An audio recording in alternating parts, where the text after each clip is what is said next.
Welcome to the video. This week it's all about dealing with disruptive students in a university lecture.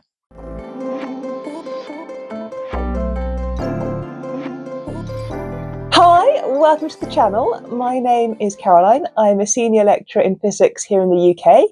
So I research and I teach and I work in physics basically. But today I wanted to pick up on one of your excellent comments. So somebody in the comments said, how do you deal when students are disruptive in your lectures or in your classes? And I thought that's a great topic, especially now we're in semester 2, it's midway point coming up in the semester soon in a few weeks' time. People might be getting a bit fatigued. How do we deal with disruptive students in class? So these are my top 5 tips on ways that I potentially would manage a student who's causing me maybe a little bit of a challenge in a classroom situation. Do let me know in the comments your top tips or things that have worked for you. But anyway, let's go straight into it. And number 1.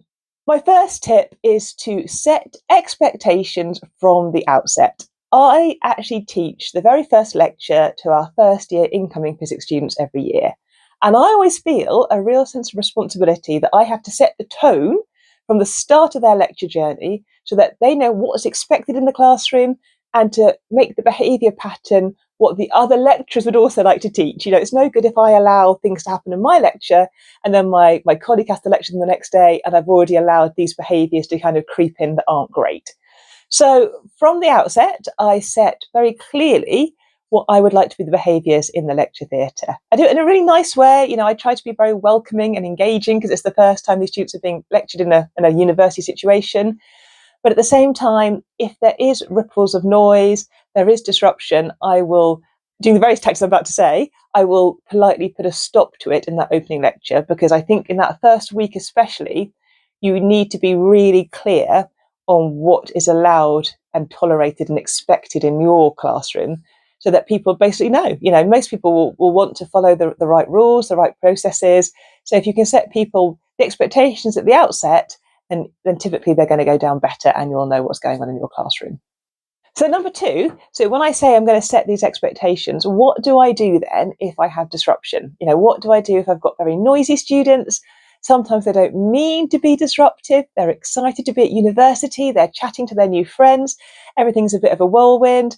It's not necessarily a bad behaviour. They can just be excited to be at university. But I can't lecture when there's lots of noise going on. I just won't do it.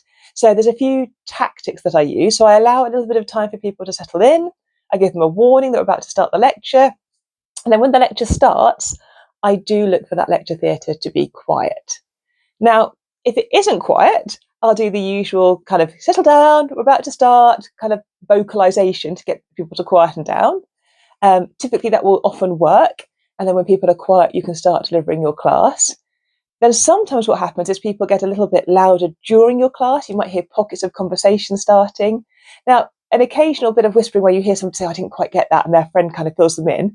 That's okay. It's the kind of the conversations, when people are starting to have a conversation, maybe they're watching something on their mobile phone and they're showing the person next, and those kind of levels of disruption.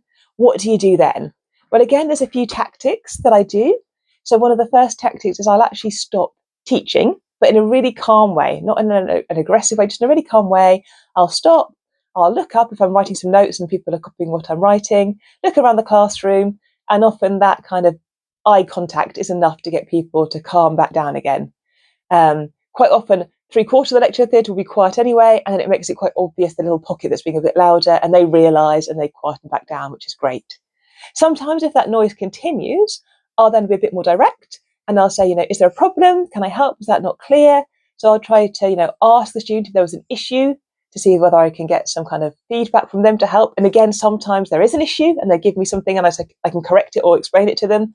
Sometimes it just helps quieten people down again. Now, on occasion, I may have had a very excitable class that are really struggling to keep quiet, or I may have a very disruptive pocket of students. That sometimes needs slightly more bold action, but I wouldn't say it's anywhere near being aggressive or singling people out. I just don't do that. That would escalate the situation. When I say more bold, I think the boldest thing I've done is when I had a particular pocket that were talking quite a lot, I actually just blanked the monitor. So I blanked the OHP screen that was recording. So the students suddenly had lost the visual of the slides. And that was enough, right? That kind of jolted people back into the room. It was like, oh, okay, we're having a lecture. And that was sufficient to get everyone being quiet again. So I would say I don't do anything directly towards a particular individual. I don't single people out, but I will pause, I will stop, and I will ask if things are okay in the lecture theatre to try to bring that class back together again. I think number 3, this is a really key point, is separate the behaviour from the student, right? You don't want to isolate or select a student and effectively, I guess, call them out on the behaviour. That tends to not go very well, right? You're going to escalate a situation. They'll either be embarrassed or angry, and either way is not going to be a positive outcome for what you're trying to do. But look at the behaviour rather than the student. So if it's noisy in a classroom, quite often I will say things like, can we just lower the voice volume level down so everyone can hear, please? Totally understand if you want to have a conversation, but could you just please take it outside the room so those who want to be able to catch this lecture course can? I have been known to say on occasion that I'm deaf in one ear and I'm going to really struggle to hear with to lecture with the background noise level, so could we please drop it? Often those things work, they really do help. I also wear hearing aids, and actually they can couple to student voices quite well. So sometimes I just say, look, I've got hearing aids in, they're picking up your conversations, could we please drop or lower the tone and keep things quiet again so I can lecture? And often that also then works and people drop their voices down. What I'm doing there, though, is I'm calling out a behaviour, not a student. So I'm saying the room has got this environment happening at the moment, and I don't want this environment in the room, so please can we change it? I'm not picking on a single person, I'm picking on the environment and asking that environment to get changed. And that's a subtle but important distinction, I think, is challenge the behaviour, not the student. One thing, of course, you can do, number 4, is try to stop any chatter happening in the first place. If you've got a lot of students and they're going to be excited for some reason, or maybe you've got a lot of students and they're coming off the back of 5 hours of teaching and they're going to be fatigued and tired and struggling to concentrate, try to mix up your lecture. Try to do things in the lecture that will make it more engaging. Give the students opportunities to talk. I try to, most of my lectures have a period of time where students can talk to each other. Hopefully about the work and the problem I've just set, or a challenge question, but it allows people to have that moment to engage with their friends or to say something or to shuffle in their seat. And often that means the periods where you want the quiet focus is better because you've allowed the group to have that kind of, I guess, time to relax and to chat between your quiet focus sessions. So if you have a really noisy or challenging or vocal class, look at your lecturing material. And sometimes you can't alter it, and that's fine. But if you can, look at ways to increase the engagement and the role students are playing in the lecture to help kind of control, I guess, the energy and the noise levels in the room. And finally, sometimes you are going to get maybe an individual or a group of people together and the behaviour will just not settle, right? They're going to be noisy and disruptive and not want to focus on the lecture and talk about other things. And maybe you've done all the polite tactics. You've asked people to quieten down. Maybe in one of the lecture breaks, you've gone up to them and said, it's absolutely fine if they want to leave the room, that's fine. Maybe you've done all the things you can and it's still not working. And in that case, it is fine to look towards your institution and the policies. You can ask another member of staff to come in and help with that particular lecture. You can look at what the university recommends you do in those kind of situations. That will be a framework around to support you as the lecturer if you do have a disruptive element that you can't kind of quieten down using the more, I was going to say traditional, that's not the right word. If you can't quieten them down initially, there is a framework around to help you, and don't be afraid to reach out to it. It's not a failing on you as the lecturer if you have a situation which maybe you haven't seen before, or maybe you can't come to terms or sort out before. That's fine. There are people at the university there to help you. You should be able to enjoy giving your lectures, and it should be a nice space for you to go into to teach. So if you're feeling anxious or worried or nervous because you think there's going to be behaviour in your class that is not appropriate, that's the time to call in some backup to help you out and to get another perspective and to help you resolve the situation. I would say in the main, though, I've talked here about students being disruptive. Students generally, I find, are really good, right? They want to be in the lecture theatres. They've chosen these classes. They want to engage with the material. Often the chatter is actually them talking about the lecture material and trying to get it right in their notes.